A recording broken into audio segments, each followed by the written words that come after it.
This is a post recording of the sixth meeting of the ROS2 Hardware Acceleration Working Group. Unfortunately, the first half an hour of the meeting wasn't recorded, so here is a summary or a walkthrough on the bits we discussed for those first 30 minutes. The meeting started as usual with the introduction of new folks to the working group. We had about 30 participants, as it's been the norm in the last few meetings. And I encourage you to check the list of attendees that we recorded. The first topic we discussed in the working group was the progress that had happened over the last 30 days approximately, last month. And particularly, we started discussing acceleration examples. Acceleration examples is a repository we've been maintaining, which collects and puts together ROS2 acceleration examples, hardware acceleration examples, demonstrating the use of hopefully various hardware acceleration technologies down the road. For now, mainly focused on the officially supported hardware reference boards within the working group, but that is expected to grow over time. The examples that we have put together over this past year working within this group have been summarized here for quick access. We have examples demonstrating how we can do single ROS2 node acceleration and also complete ROS2 computational graph acceleration with a first example that we'll discuss just in a bit. Again, the examples are described in here and go from very, very simple publishers to more complex constructs involving offloading, acceleration in the programmable logic using FPGAs, or even fully exploiting the capabilities of HLS to accelerate C++ code and offload it to the FPGA, gaining a decent advantage time-wise and determinism-wise. We also have examples that demonstrate advanced capabilities that you can leverage if you use FPGAs, such as creating custom stream interfaces that share information between acceleration kernels directly through dedicated channels, through streams, the stream interfaces, using AXI for stream interfaces. And finally, we also have some examples demonstrating new capabilities, such as how we can leverage the adaptive component package, which we introduced in one of the past meetings, or essentially minimalistic examples, leveraging some of the ROS2 stacks and demonstrating how hardware acceleration could be applied to these ROS2 COM stacks, such as in here with the perception stack, particularly with the image pipeline ROS2 package. And then, of course, the intention is to grow this over time. We have some examples demonstrating how we can accelerate graphs, complete computational graphs composed, in this first case, just of 2 nodes, but still involving various topics and showing how the information flow, the data flow within the ROS2 computational graph can actually get a boost by leveraging also hardware acceleration. So check it out. And of course, feel free to use it or contribute if that is helpful and makes sense to you. That was the first one. Again, it's been reviewed and polished, and the intention is to continue updating it and adding more and more examples. The second topic we discussed is the updated methodology for ROS2 hardware acceleration. If you've been following past meetings, you may notice that we've been building this ticket for quite a while. For now, we've been, this actually inherits from a previous disclosure about benchmarking that we've been cooking also as part of the working group. And in a nutshell, the aim of this disclosure aims to provide an intuition, a preliminary reference approach or methodology on how we can approach hardware acceleration in the ROS2 world. This has been done by following a case study, so by illustrating it directly. And the intent of this, of course, is to receive community input, feedback, so that we can then leverage this into the ongoing standardization effort for hardware acceleration that's happening in the REP 2008 pull request that's hoping to add value to the community and essentially put together a document that summarizes the architecture and conventions one can follow and is recommended to follow to leverage hardware acceleration in robotics. Hopefully, this will be adopted by more and more manufacturers and silicon vendors, and that is why we are pushing hard for this. So back to the methodology, which is the main topic that we wanted to discuss today.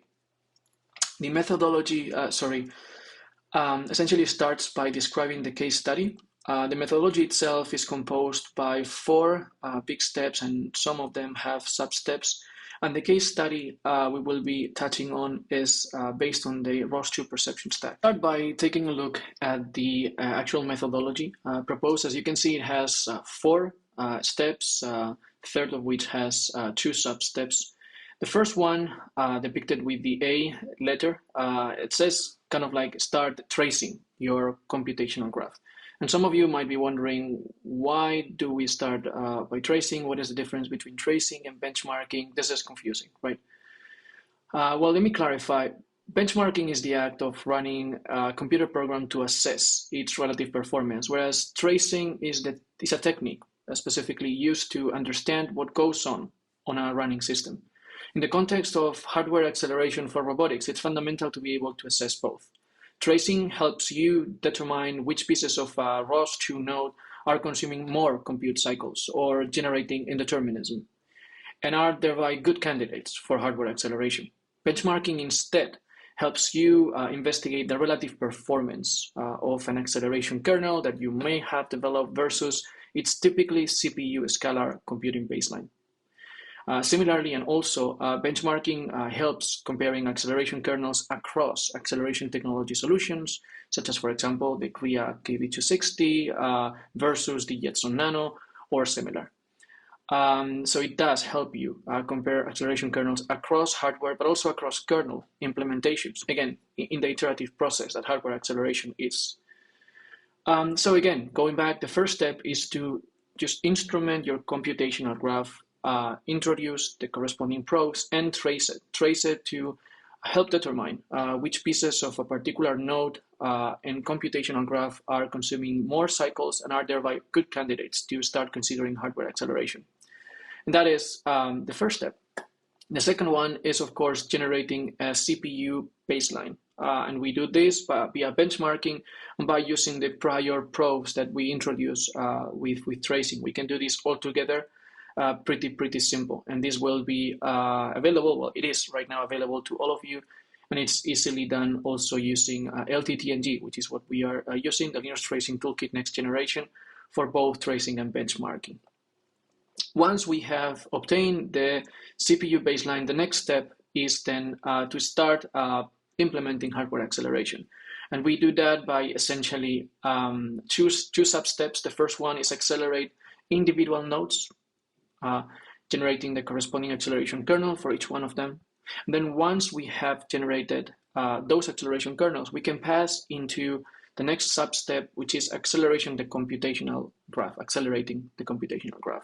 And we do that by optimizing the data flow from node to node through various techniques. And we'll touch into a couple that we explored down in the case study that I'll describe just in a bit. The last step, which actually drives us into kind of like a loop until we converge into appropriate results, is of course tracing the hardware acceleration results against typically the CPU computational baseline we generated in the second step. So this is pretty much the methodology. Let's now look a bit into the case study. So the case study will be exploring and discussing as part of this proposed methodology for ROS2 hardware acceleration. Is this a specific one? It is essentially super simple 2-node computational graph, which uses 2 of the packages that are contained within the image pipeline meta package that's part of the ROS2 perception stack. You can see that the images are generated using Gazebo and pushed into the computational graph. The first node that receives the images is the rectification node, which essentially corrects the distortion that comes from the camera, pushes that data into an image rect topic, which is then subscribed by a resize node, which again might be in the CPU or in the FPGA as it's depicted in this figure. And that node, of course, also performs the corresponding operation in the image, in this case, the resizing, enlarging the image by twice its size, and finally pushing the data into a resize topic. We, of course, instrument the whole computational graph across nodes, which allows us to get that information that we need to both trace and benchmark it.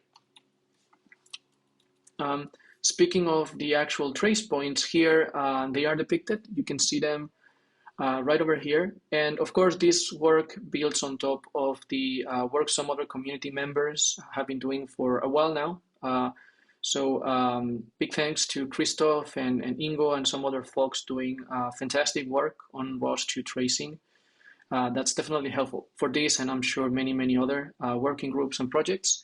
We extended in here the work that Christoph and a few others have put together on the core ROS2 layers, instrumenting RMW, RCL, and RCL-CPP, and we took some of those trace points, augmented them with some additional probes in the user-land level. That means we have instrumented also the corresponding ROS2 nodes in the perception stack. And you can see this illustrated in here, in this pull request, which was merged, and which include not only LTTNG probes and a baseline for introducing additional trace points, but also the trace points that correspond with those two nodes that we are interested in analyzing. Here are the ones for rectify, for example. So again, with all that information, we're able to trace the data flow in the ROS2 computational graph, and we dive into an image that looks like this one, wherein we are depicting in light red the areas that correspond to the actual compute cycles performing the operation on the image. So in the first case, rectify, in the second case, the resize operations, and in gray, various shades of gray, I guess, we have the overhead introduced by the ROS2 message passing infrastructure across layers in the user land level, in the RCL-CPP level, and below as well. So with that kind of like layout for the first step, we jump into the second step of our methodology, which is generating a CPU baseline. And we do that by using the same trace points. We use the same trace points, and of course we script things out so that we can stack the timings together. And this is how it looks. As we can see, it takes about, on average, and by the way, it's important for me to highlight that here I'm plotting the average results for each one of these trace points obtained for this pipeline, this computational graph running for about 60 seconds on each one of the implementations that we will be considering. So we're plotting averages, and we can see how the total average takes about a bit more than 90 milliseconds. Here, we are depicting the first step within the third phase of the methodology, which is the hardware acceleration. So we're going a bit faster, plotting-wise. That corresponds with this first bit, accelerate ROS2 nodes and components.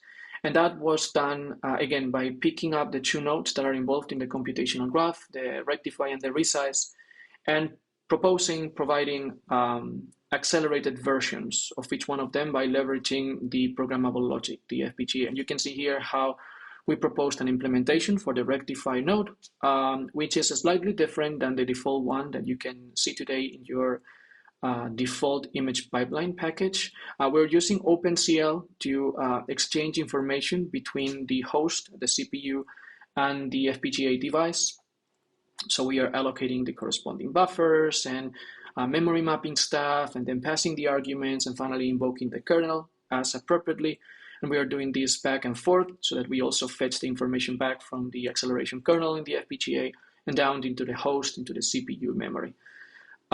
This is done again for both the rectify and the resize kernel, and the results that we obtained, again, average results for the graph running for about 60 seconds at a clock used at a clock of 250 megahertz in the acceleration kernels is about this big. So we can see how there's a slight improvement. It's not huge, but there's a slight improvement. And essentially, the reason why this is not mind-blowing is because obviously what we are doing in here is just pure offloading of the resize and rectify operations to the FPGA. And so if we want to further leverage parallelism or exploit the capabilities of hardware acceleration, we need to look into more than just pure offloading. Regardless, pure offloading will give us some interesting advantages, especially additional reliability on the determinism of the execution of those operations, resize and rectify, since it is executing in hardware. Of course, we need to account for the fact that there's an overhead between the communication between the host and the FPGA, which certainly runs runs cycles in the host as well. But nevertheless, the operations themselves, the kernels running, are fully deterministic, and that's a plus also to consider. So I mentioned that there's definitely more stuff we can do, and if we specifically dive into what else we can do, we go down into, let me bring that up again, into the the second sub-step of our third phase in the methodology. So again, we've now just accelerated the nodes. And to be precise, that gives us I think I have a table somewhere here. Yeah, here it is. So just doing that gives us mean, essentially, total improvement of about 6.22%. Which is interesting, but again, it's not mind-blowing if we consider the actual effort that it takes to bring things to hardware acceleration. So again, we can do more, and that more comes by accelerating the flow of the information that goes from node to node.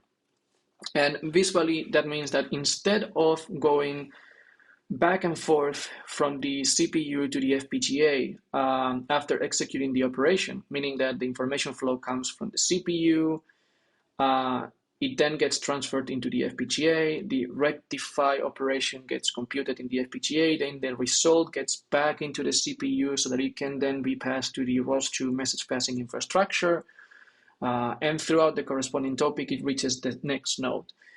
There's lots of waste of compute cycles in doing so, especially because both nodes are running acceleration kernels, and thereby they could leverage some additional approaches, additional techniques that provide more determinism and avoid maybe the message passing infrastructure of ROS2, which certainly is a limiting factor for many use cases. And again, that can be visually inspected. If we take a look at the tracing of just this simple computational graph, we can see how if we compare the actual gray areas to the red areas, there's a huge overhead, and that huge overhead can somehow be minimized if we pipeline, or particularly if we streamline the information from kernel to kernel. And particularly, we're looking at this gray area in here, the one that connects the two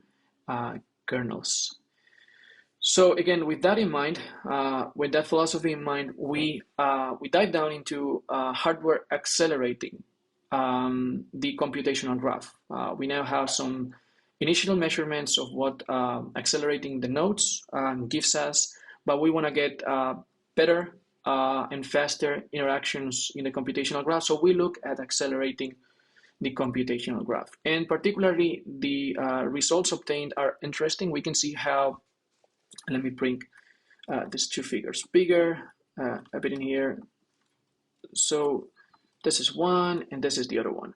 So we can see we're going to explore two approaches. They indeed provide an interesting upgrade when compared to just pure offloading to the FPGA.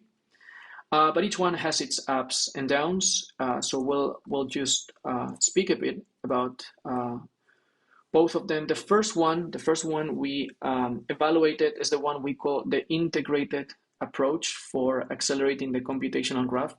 And this integrated approach, in a nutshell, what it does is it smashes both kernels together so both kernels and both nodes, resize and rectify, into a new node. So precisely what's needed in here is to re-architect the computational graph.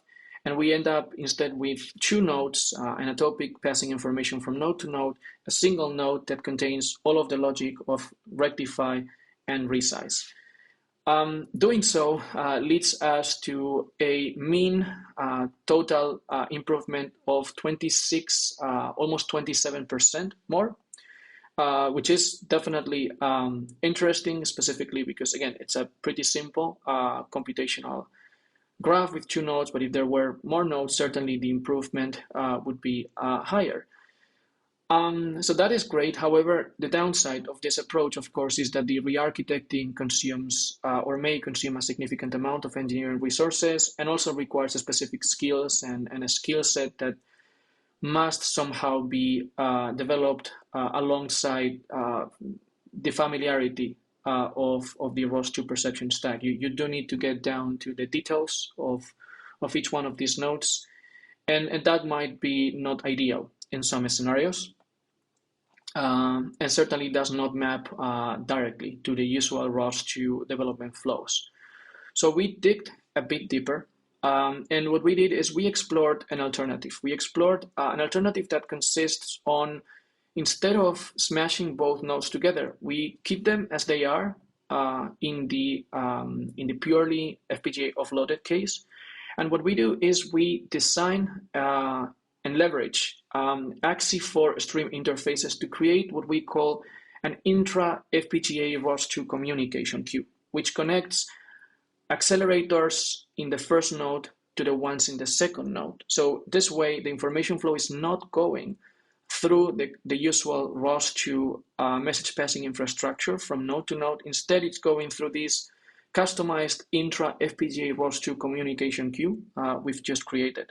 This allows to avoid completely the ROS2 message passing infrastructure, but the information is still flowing from node to node throughout their kernels, leading us to a total speed up of 24.42%, which is slightly below the 26% we were obtaining before, but still very, very relevant, especially if we consider the fact that there's no change needed in the architecture of the system.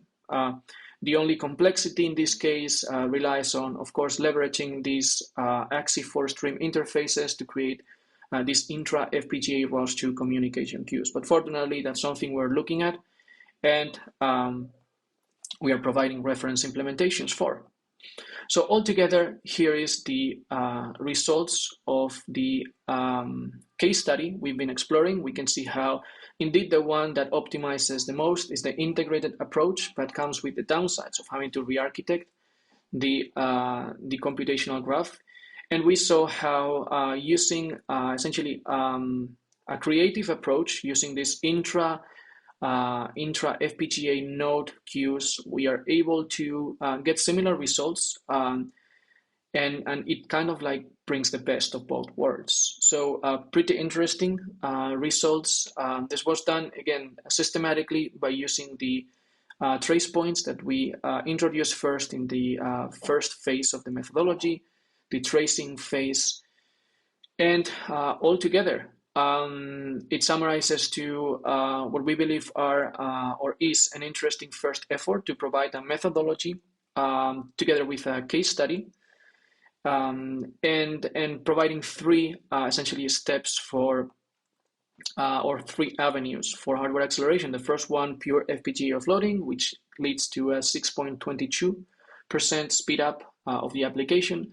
A second one, which requires re-architecting the computational graph, which leads to about a 27% of complete acceleration. And a third one, which leverages AXI4 stream interfaces and creates intra-FPGA ROS2 node communication queues, which leads to a total average 24.42% speed up. So this is what we discussed in the first piece of the meeting. There's already community members here asking and sharing their thoughts, a pretty interesting discussion. So definitely encouraging you to join and share your thoughts or contribute, of course. So that was the second topic we discussed. And also I highlighted the fact that other hardware acceleration solutions are on the process or in the process of being evaluated and added to this first case study. So hopefully we'll have much more than just FPGAs, potentially also GPUs, sharing results into this first toy example of a two-node graph. The third topic discussed was the testing and benchmarking methodology for acceleration kernels.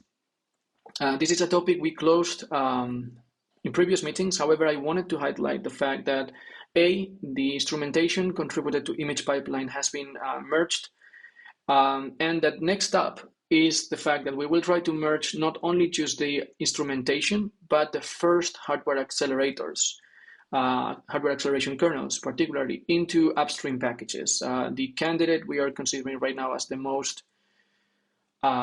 interesting one is, again, image pipeline, because we have already instrumented it, but we are already in conversations with other package maintainers, such as Navigation 2 and others, to try to see and pave the way for future contributions with the same mindset.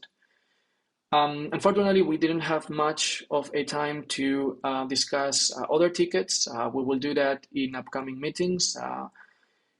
There seemed to be, though, some interest around the Ultra 96P2, so I pointed people and folks again to this ticket, which is the one where I'm supporting with a few extra cycles the port of the hardware acceleration architecture we are maintaining to a new board, to the Ultra 96P2 board, which is I believe manufactured by AVNet.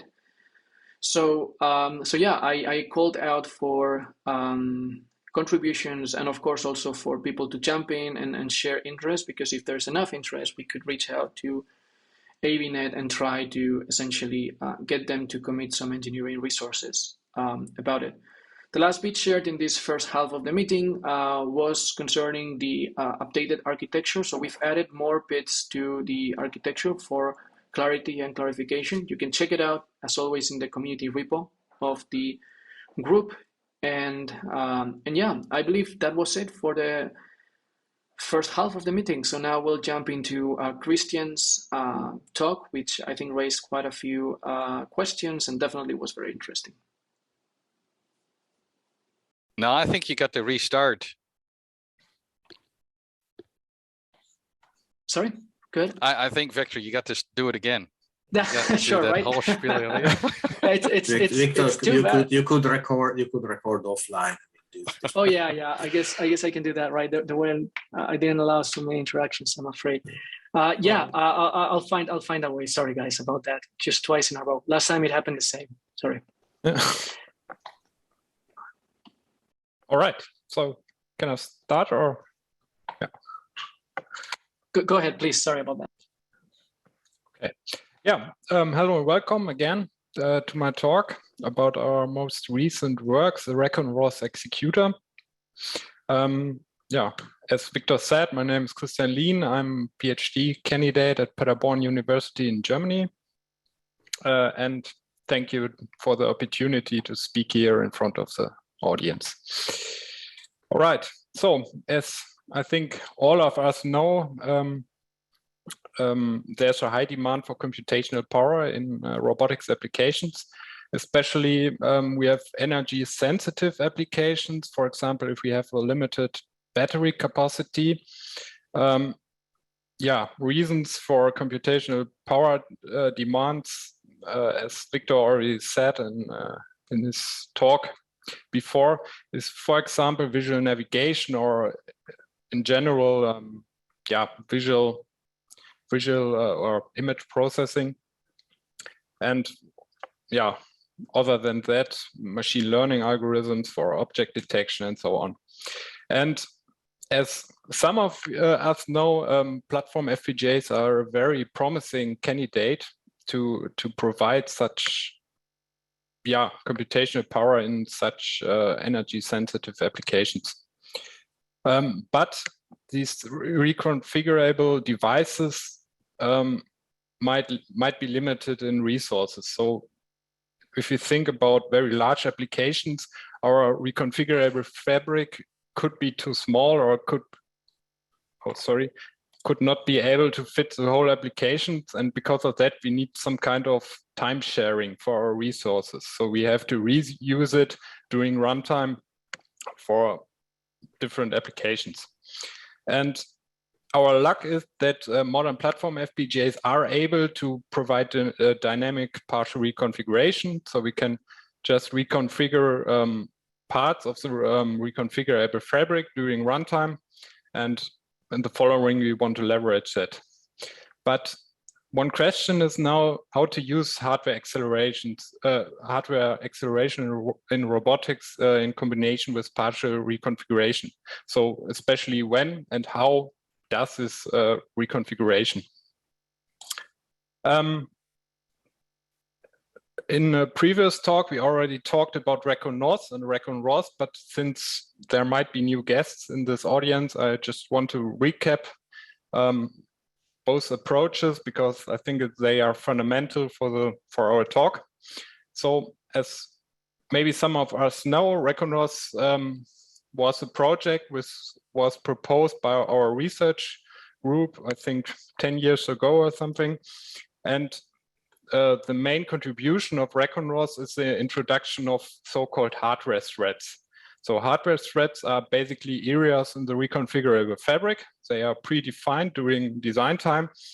And the special property of this hardware threads is the fact that they are combined with the delegate software thread. So each hardware thread has a delegate thread in the software domain running on Linux. And the trick now is that these hardware or these delegate software threads execute, for example, operating system functions on behalf of the hardware thread. And this allows hardware threads to interact with the operating system like any other software thread. Other than that, these hardware threads have basically two interfaces that can be more. For example, it's also possible to, I don't know, provide an access to an external chip, for example, analog digital converter by SPI or something like that. But these hardware threads have at least two interfaces. The first is the OSIF interface, the operating system interface, and this is basically the interface to the delegate thread for, I don't know, initiate, for example, the lock of a mutex in the operating system or so, something like that. And the other interface is the so-called memif, the memory interface, and this interface allows for the thread to access the virtual memory of the applications. So basically, the hardware thread can access the virtual memory due to this memif interface in the same way like any other software thread. And 2 years ago, we extended this work to ROS, which basically adds ROS2 functionality to ROS. And using ROS, the user is able to use ROS communication paradigms like publish subscribe communication or services and actions in this hardware threads. And the large benefit of this approach is that we have now a consistent programming model for hardware and software nodes. So we can basically use the same code which we use for software threads to program ROS functionality. We can now use in hardware to provide some ROS functionality, for example, get images from a subscriber, work on it, and publish it through a publisher. We both support VHDL and high-level synthesis. So the programming model is only available for high-level synthesis because we have no VHDL in the software domain. But using HLS, we are able to have a consistent programming model. Other than that, we have the whole set of messages available, so we can make use of standard ROS messages like in any other software application. So we can use, for example, image data types and so on, but we can also, yeah, define user-defined message types, yeah, similar to the standard ROS flow, tool flow using callcon. And the conclusion is that we now can implement whole ROS nodes using hardware threads in the in the hardware domain without some remote procedure calls, paradigms, which are very common in this field. And now we have still the open question how to leverage partial reconfiguration. And there's also the question which parts of the systems we have to exchange. And for example, when and how to start the reconfiguration process. So we need a kind of scheduling here. And our basic concept in this work is that we introduce hardware callbacks. So as many of us know, the event-driven programming is the de facto standard in the ROS world. So the standard way of programming ROS application is to use a ROS executor to define callbacks and nodes and then attend these callbacks to our executor. And the executor looks for new events and then schedules our callback. And that is basically the same thing that we want to use here. So we have threads, which, or in another way, we have hardware callbacks, which are basically small hardware threads, which start after a certain event. So this event can be, for example, a timer period or a subscriber event or something like that. And these are then scheduled by our recon ROS executor. One advantage is here that the message object is available at callback start time, so we can directly work on the data. And another thing is that our callback terminates after execution. The termination is then signaled using the OSIF interface, and then our executor knows when to start. And the hardware architecture which we propose for this approach is shown in this figure red on the right side.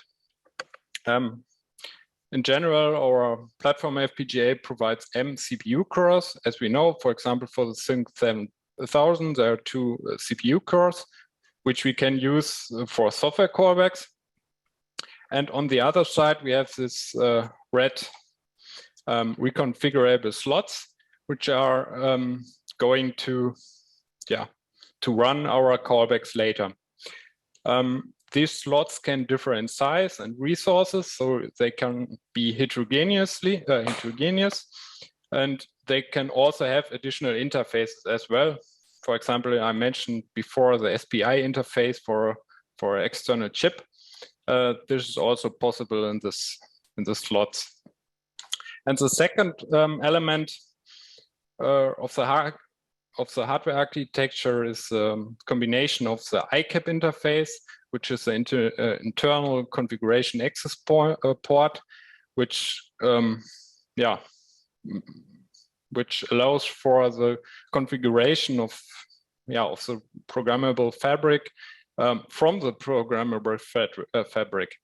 And for getting the data, so the configuration data for this slots into this ICAP, we spend a DMA controller, which copies the data from the main memory into the ICAP very fastly. So the limitation is then basically the ICAP, and which allows up to 400 megabits per second without any CPU load.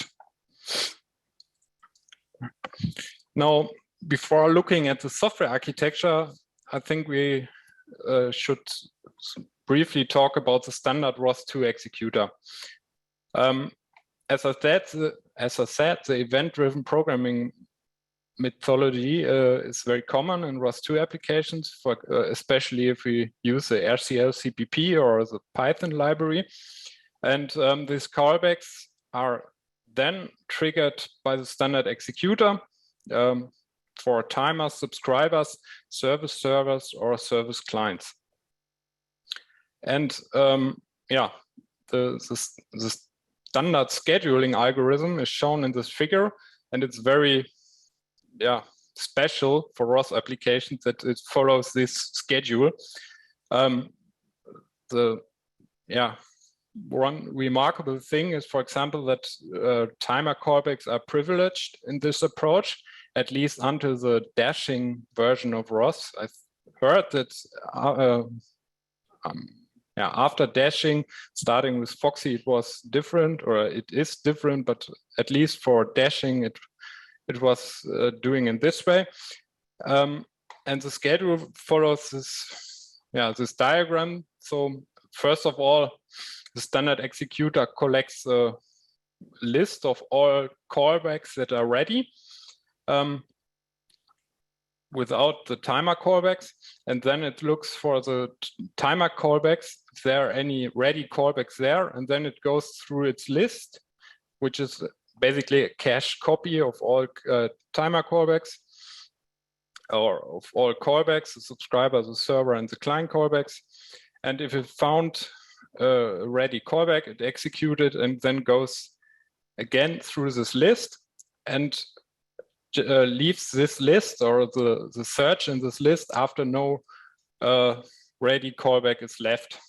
So this prevents some kind of starvation of any callbacks, because the list is completely finished before new non-timer callbacks are collected. So except for timer callbacks, which are always executed. And this standard ROS2 executor is available in a single-threaded and multi-threaded version. In the multi-threaded version, it has basically more worker threads, and the central instance collects the callbacks and distribute it to the worker callbacks. And for our recon-ROS executor, we basically try to use the same scheme of scheduling. We have here also the privileged timer, which is checked in each iteration.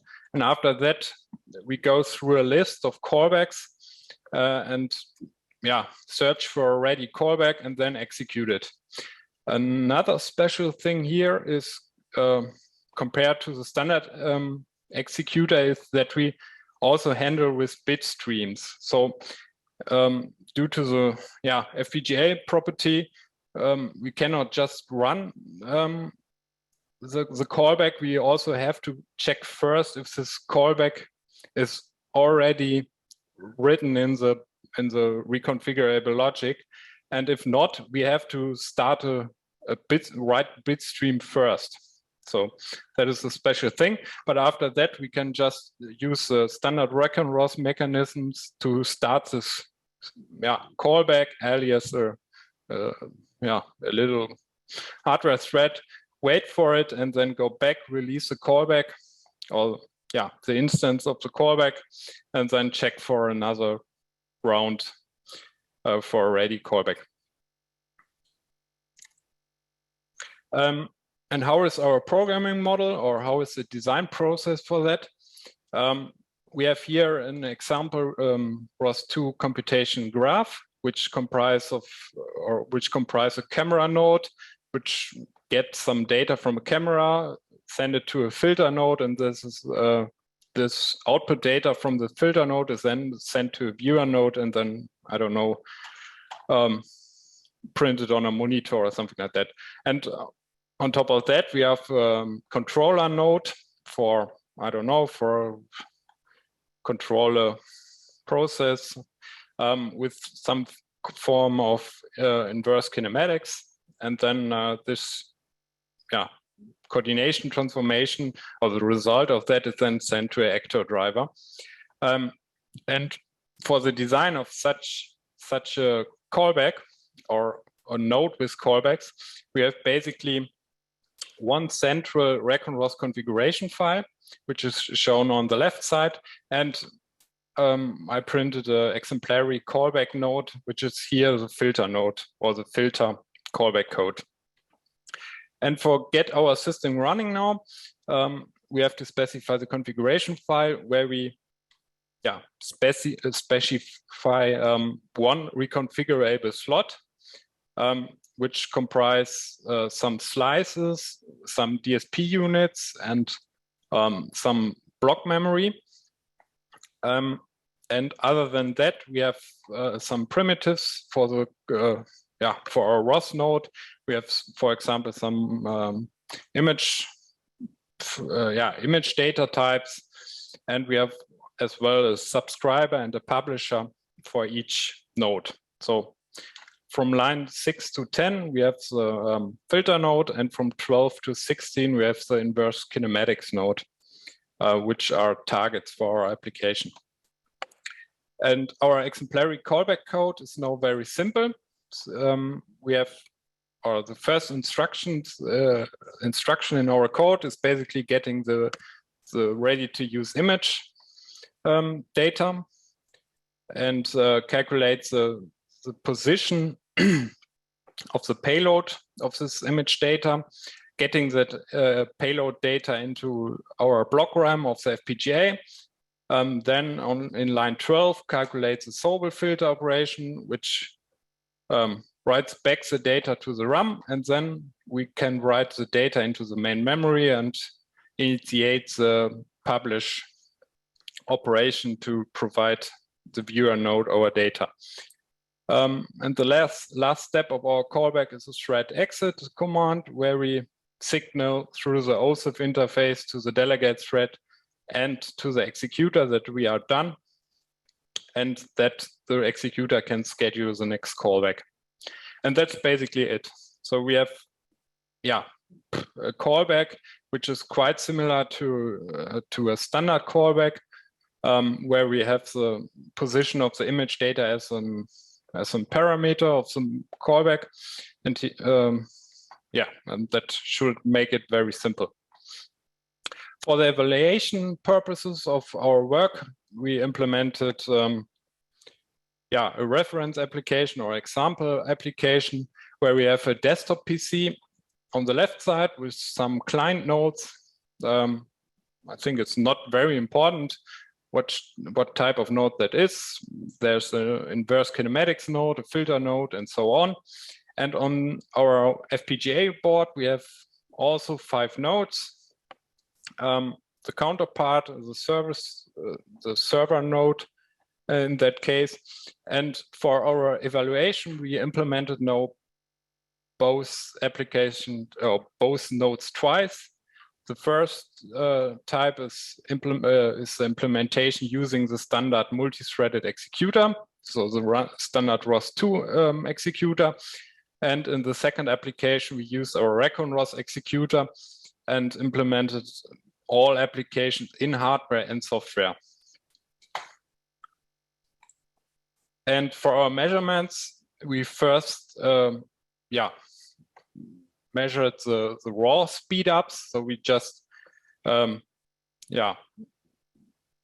or less measured the blocking time of the executor and look how long the execution takes for each callback. And we see that we have for each application a more or less large speedup. So example hash calculation, for example, brings only a speedup from 1.2 compared to the software implementation. But on the other side, we have a number sorting reference application where we gained a speedup from up to 48.2 times. But there's also a disadvantage, or a thing that we have to consider during design time, because we have the overhead of the reconfiguration. So if the callback is not already written into our reconfigurable slot, the executor has eventually to do a reconfiguration. And we also measured the reconfiguration time for our slots. So we see that our slots have different sizes from 2.8 megabytes to 5.2 megabytes. And we see that the reconfiguration time more or less grows up linearly. But we also, we also see that the reconfiguration time is much higher than expected. We only gained 160 megabytes instead of 400 megabytes. And we still think that this is the reason of that is a very bad written Linux driver, which generates some overheads because of the mem copy from the user land to the kernel land, and there's still room for improvements. Using advanced techniques like, I don't know, page swapping or page sharing between user and kernel land. This slide, as the last part of the evaluation, shows the results or the round trip times from the client point of view. So we measured the time between publishing from the client side to getting the image back by the subscriber of the client node, and therefore measured the whole round trip time from the client to the server. Then the server does the processing on the data and then getting the data back. And shortly we see that the speed ups are still there. So the ROS executor implementation is in most of the times slower than our implementation. So the second row shows a mixed approach where we have some nodes in hardware, some callbacks in hardware, some callbacks in software, which leads to the fact that the executor does not need to do some reconfiguration because we have 4 slots and I think 3 hardware callbacks, and therefore we haven't to do any reconfiguration because we have more slots than callbacks available. And in the last row we have all in hardware, so we have more callbacks than slots, and therefore we have to do some reconfiguration, which leads to some overheads, which we, for example, see in the Sobel filter column, where the all hardware implementation is slower than the mixed application, which looks for, or which indicates some overheads due to the reconfiguration time. And overall, we see that there's a big bottleneck, as Victor already said in his talk, which is basically the data distribution layer, or the ROS middleware layer, which is in that case here the bottleneck of the overall application, and therefore we cannot make use of the whole benefits of the FPGA. And I think there's also a large room for improvements and for more intelligent approaches. That was basically my talk. The summary is that the ROS executor provides a solution for hardware accelerator scheduling. So we basically solve the scheduling problem by just extend the standard ROS2 executor by reconfigurable hardware properties, and therefore we bring the event-driven programming paradigm to hardware. Future work might be to implement more advanced scheduling strategies. So in our reference application, there are no migrations between hardware and software. So for example, if we have both available hardware and software, we could also change the execution domain during runtime, but we didn't do that until now. And one future work could also be the integration into the standard ROS executor. So in the package, for that. But we didn't do that until now. And then thank you for attention. If you have any feedback or comments, just ask me now or write me an email. And I'm happy to hear from you. Thanks. Awesome. Fantastic. Hey, Christian, I got a question. Yeah. How do these balances between CPU and accelerator change if, say, the CPU goes twice as fast or the FPGA goes twice as fast? What scales and what doesn't scale? The reconfiguration of 24 to 40 milliseconds, right?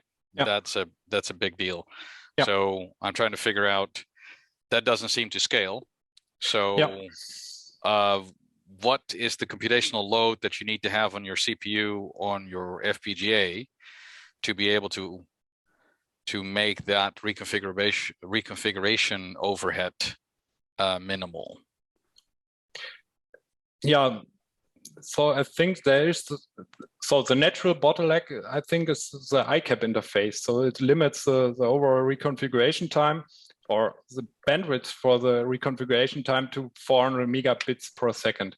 And we have just one of that. So that is basic, yeah, overall, that's the bottleneck of the overall thing. So if we fully leverage this ICAP interface, yeah, we have no chance to get it faster.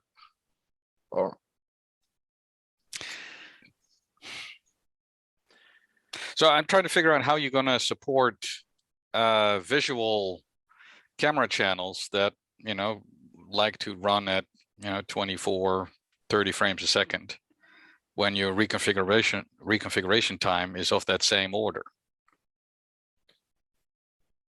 Yeah. So I think in that case, it would be the best way would to keep this callback into the slot, and to try to avoid a reconfiguration. Yeah. So I think reconfiguration is good for long-running tasks. Okay. Which do not utilize the whole execution time. So if we have, for example, I don't know, a callback which runs, I don't know, 200 milliseconds, but just once per second or something like that. I think I was gonna add that so the model that has been presented sounds, at least to me, and out of intuition, something very interesting for things like ROS actions, or maybe even services. Yeah. Actions and services are typically expected to run for a bit longer. You essentially send an action request, something happens in the robot, such as a series of movements and manipulation calculations that essentially bring your end effector into a required position. So that's taking significantly higher times than the ones presented today. And I think for those scenarios, using reconfiguration in an isolated or series of isolated slots, I think there's value, lots of value in that, to be honest. But there's indeed merit in the question that you're posing, because obviously not for every single interaction this is of value due to the time constraints imposed. Indeed. Yeah. So the visual channel processing seems to be an example that you may not want to lead with, because that got me right over the edge. Yeah. No, makes sense. Yeah. Excellent. Yeah. By the way, I really love it, because that, standardization of the programming model, fantastic. So I was just trying to see how we would be able to use this. So well done, Christian. Thanks. Yeah, plus one on that, Christian. Your work is always super exciting. Maybe a quick question from my side. Could you describe briefly, so that there's ground for more questions, and we're already past time, but could you describe briefly how did you benchmark things, and how did you get out these numbers? So I did not use such advanced possibilities or techniques like you. I just measured the wall time on the client side, and then wrote it into a CSV file and then printed it, use it, Panda, and so on. Pandas. That's okay. Lots of people is using that as well. That's very fine. Thank you. I also had a question, and by the way, I think this is really awesome work and really impressive.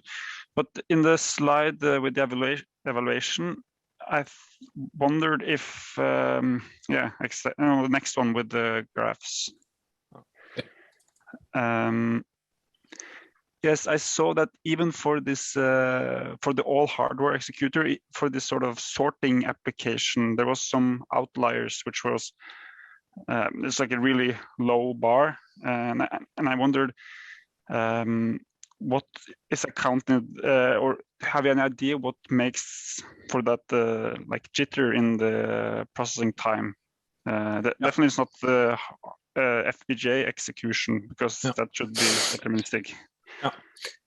So I think it's a DDS layer. So we have just one DDS layer, and we have just one Ethernet port and so on, and therefore we have some kind of congestions there, and therefore we have some outliers. So I don't know if there, for example,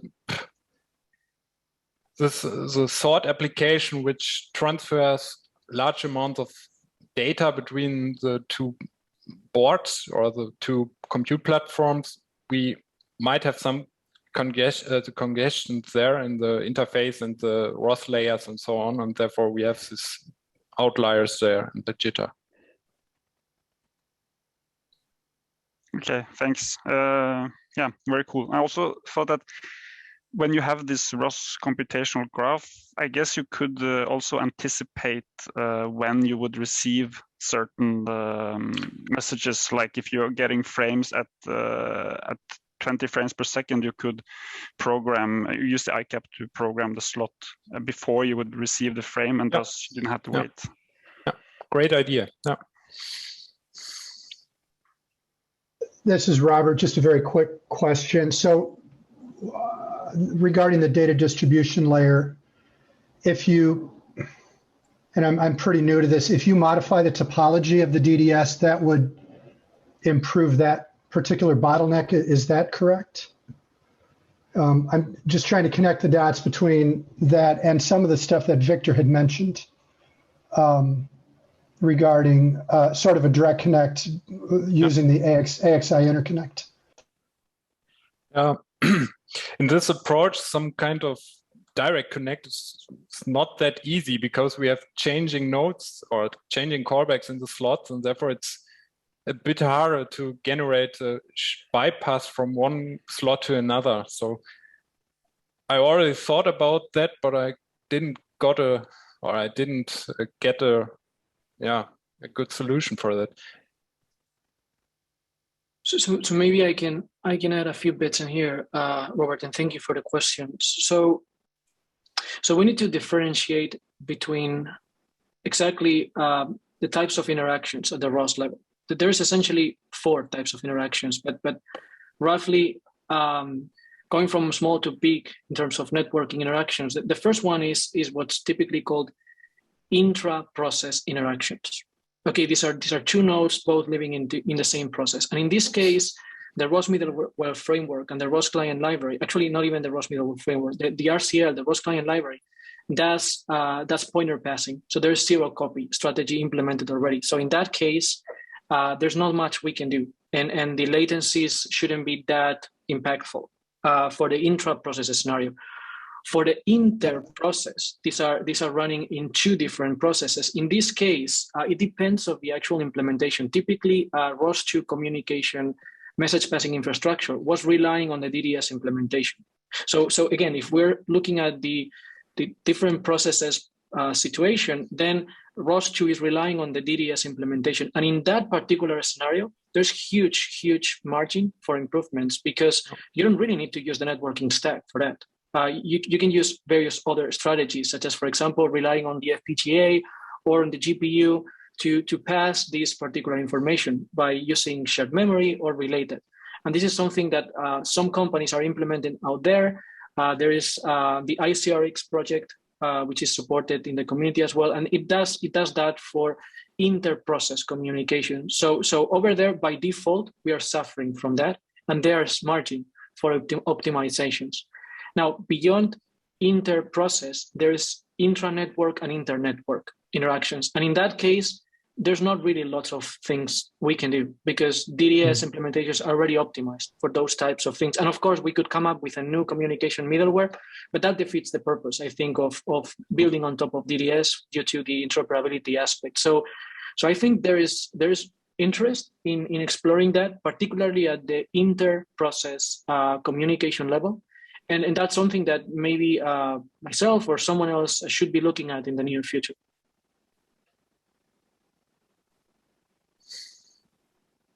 Yeah, I don't know if that was helpful or not, but thank you very much. That clarified a lot. Putting the frame around it was very helpful. Awesome. Okay. All right, guys. Any last questions? We're 10 minutes past. Excitement can be felt, but those ones in Europe need to have dinner. So, those in the United States need to have lunch. That is correct. That is correct. Absolutely. So, hey, folks, thank you once again for joining. It was an exciting call. I will follow my colleagues' recommendation and do myself again alone another one and record myself so that it can be completed this time. And yeah, we'll keep iterating through this course, through the official channels, through the ROS acceleration, GitHub organization. Send your comments, ping me directly, and looking forward to cooperate more, to bring out more hardware acceleration into robotics, and also to have more exciting guests, which are already in the pipeline. So looking forward. Thank you, folks. Awesome. Take care. Thanks, guys. Take care. Bye-bye. Have a good day. Thank you very much. Bye-bye. Ciao, ciao.